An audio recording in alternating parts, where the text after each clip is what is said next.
Hi guys, today we are here to talk about The Path of Thorns by A.G. Slatter. As you guys know by now, I don't particularly pay attention to names of authors. Maybe it's bad. I don't really care. So the other day I was in the bookstore with my friend, and I was telling her that I never read the first page of a book before I buy it or before I choose it.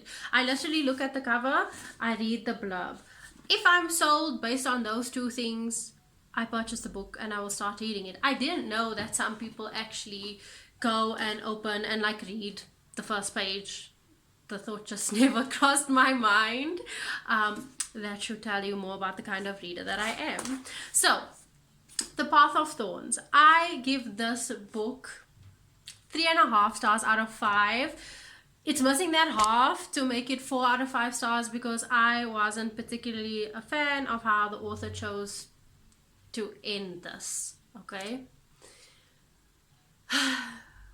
I'm not going to give you spoilers. That's all I'm going to say, okay? I didn't really like the way that the author chose to end this novel.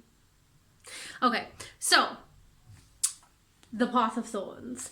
We follow the story of Asher Todd. I will say that this book is magical, okay? It is fantasy, but then you're also in the olden times, manners and such. People are walking on dirt roads and stuff.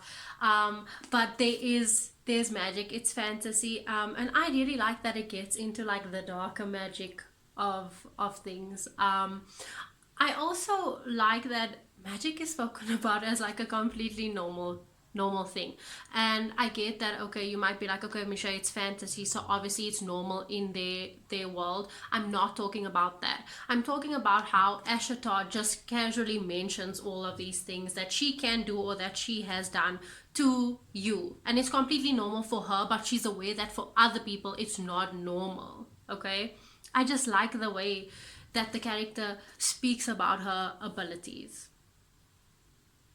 So, the New York Times has said that this is a delightfully sinister fairy tale, right there on the cover.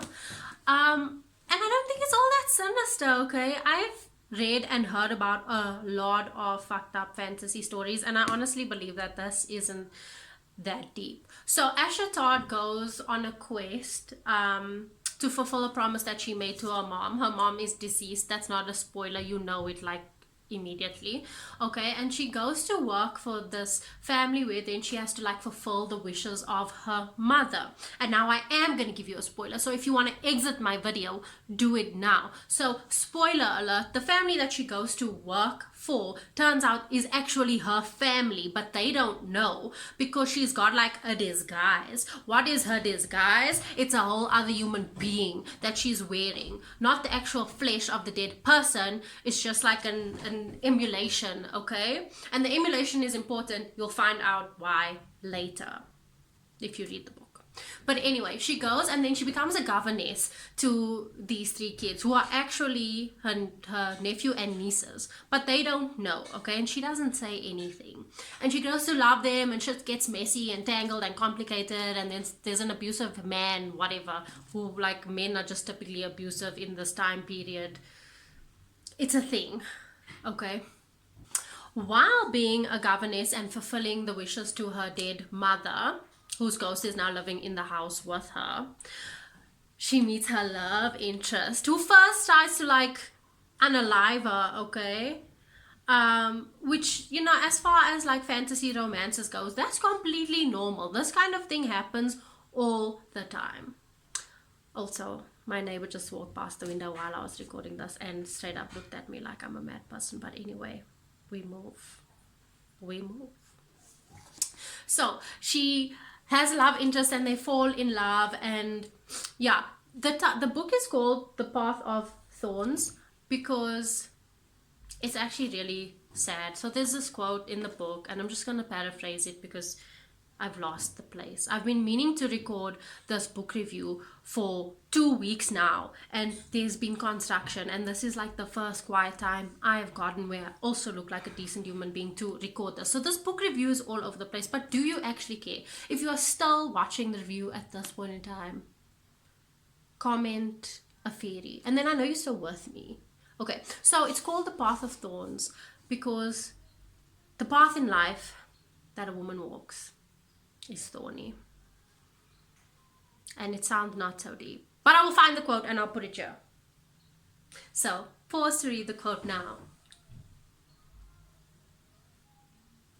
Okay, that's enough of that.